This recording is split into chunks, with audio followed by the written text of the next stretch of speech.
जय हिंद। आज इस वीडियो में हम लोग क्लास 10 एनसीईआरटी मैथ प्रश्नावली 9.1 के प्रश्न संख्या 1 का हल करेंगे। प्रश्न संख्या 1 का हल करने से पहले हम लोग उन्नयन कोण और अवनयन कोण के बारे में समझेंगे। उन्नयन कोण और अवनयन कोण को समझाने के लिए मैंने एक फिगर बनाया हुआ है। आइए इस फिगर को समझते हैं। देखिए, फिगर में एक लाल लाइन है। इस लाल लाइन को मैंने भूमि माना हुआ है। इस भूमि पर एक घर है जिसका छत पीक्यू है। इस घर के सामने एक टावर है। इस टावर का नाम बीडी है। इस छत पर देखिए एक लड़का खड़ा है। जब ये लड़का टावर के टॉप पॉइंट को देखता है तो एक लाइन बनता है। इस लाइन का नाम ए बी है। इसी लाइन को हम लोग दृष्टि रेखा कहते हैं। और जब लड़का भूमि के समांतर टावर की ओर देखता है तो एक लाइन बनता है। इस लाइन का नाम ए सी है। इसी लाइन को हम लोग क्षैतिज रेखा या क्षैतिज स्तर भी कहते हैं। देखिए, क्षैतिज रेखा और दृष्टि रेखा के बीच में एक कोण बना हुआ है। ये कोण बना हुआ है। इस कोण का नाम है बी ए सी। इसी कोण को हम लोग उन्नयन कोण कहते हैं। कोण बी ए सी जो बना हुआ है इस फिगर में, इसी कोण को हम लोग उन्नयन कोण कहते हैं। तो हम लोग इसका नाम लिख देंगे उन्नयन कोण।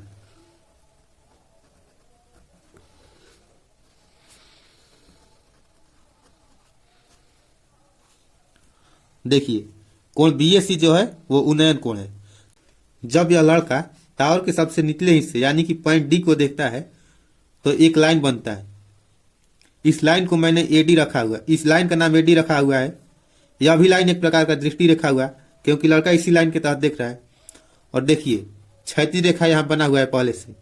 अब इस क्षैतिज रेखा और दृष्टि रेखा के बीच में जो कोण बन रहा है यानी कि सी ए और डी, इस कोण का नाम हुआ अवनयन कोण। अवनयन कोण।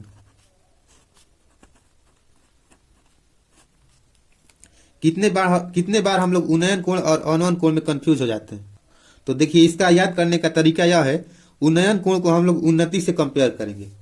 उन्नति माने आगे की ओर बढ़ना यानी कि ऊपर की ओर बढ़ना। तो जब हम लोग अपने से ऊपर के किसी पॉइंट को देखते हैं तो जो कोण बनता है उससे उन्नयन कोण कहते हैं। और हम लोग अवनयन कोण का तुलना अवनति से कर लेते हैं। अवनति का मतलब होता है कि हमारा ग्रोथ नीचे की ओर जा रहा है, यानी कि हमारा ग्रोथ नहीं हो रहा है। तो देखिए, जब हम लोग अपने से नीचे के किसी बिंदु को देखते हैं तो जो कोण बनता है उस कोण को हम लोग अवनयन कोण कहते हैं। चलिए अब हम लोग प्रश्न संख्या 1 का हल देखते हैं। देखिए, प्रश्न संख्या 1 है, सर्कस का एक कलाकार 20 मीटर लंबी डोर पर चढ़ रहा है। एक कलाकार है सर्कस का जो 20 मीटर लंबी डोर पर चढ़ रहा है, जो अच्छी तरह से तनी हुई है और भूमि पर लगे सीधे खंभे के शिखर से बंधा हुआ है। देखिए, कलाकार जो रस्सी पर चढ़ रहा है वो रस्सी अच्छा तरह से तना हुआ है और वह एक भूमि से और दूसरे ओर एक खंभे के शिखर से बंधा हुआ है। यदि भूमि स्तर के साथ डोर द्वारा बनाया गया कोण 30 डिग्री का हो तो खंभे की ऊंचाई ज्ञात कीजिए। कह रहा है कि डोर जो भूमि स्तर के साथ कोण बना रहा है उसका मान 30 डिग्री है, तो खंभे की ऊंचाई ज्ञात करना है। देखिए, एक फिगर भी दिया हुआ है। इस फिगर में एसी जो है वो रस्सी है और ए बी जो है वो खंभा है। खंभे का शिखर ए है और बी सी जो है वो भूमि है।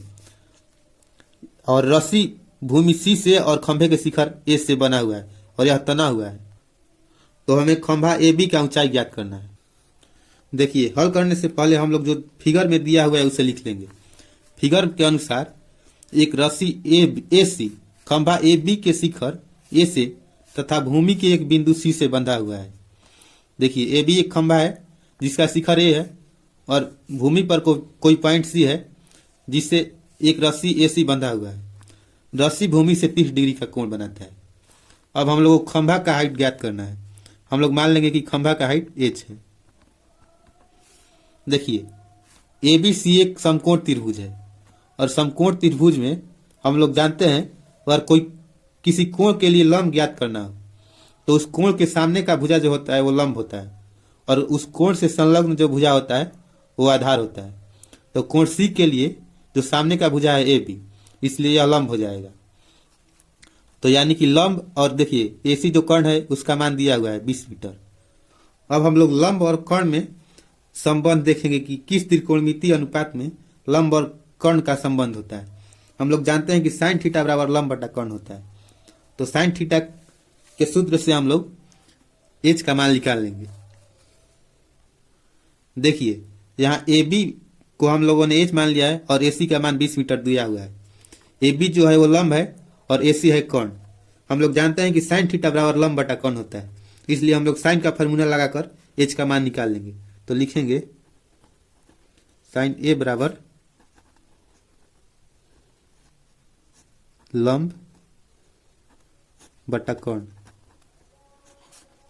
बराबर साइन सी बराबर, देखिए साइन सी के लिए, कोण सी के लिए लंब हो जाएगा ए बी और कर्ण हो जाएगा ए सी। और देखिए सी का मान 30 डिग्री दिया हुआ है तो हो जाएगा साइन 30 डिग्री बराबर लंब ए बी का मान, ए बी को हम लोगों ने एच माना हुआ है और एच का मान 20 मीटर दिया हुआ है। और साइन 30 डिग्री का मान 1/2 होता है, बराबर हो जाएगा एच बटा 20। और देखिए अब हम लोग क्रॉस मल्टीप्लीकेशन कर देंगे तो हो जाएगा 2h बराबर 20 गुना 1 बराबर हो जाएगा 20, इसलिए h बराबर हो जाएगा 20/2। 2 से 20 10 बार में कट जाएगा, बराबर हो जाएगा 10 मीटर। यही हमारा आंसर हुआ।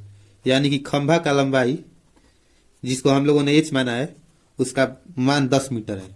मुझे आशा है कि यह प्रश्न आप लोगों को समझ में आ गया होगा। अब हम लोग मिलेंगे नेक्स्ट वीडियो में, तब तक के लिए जय हिंद।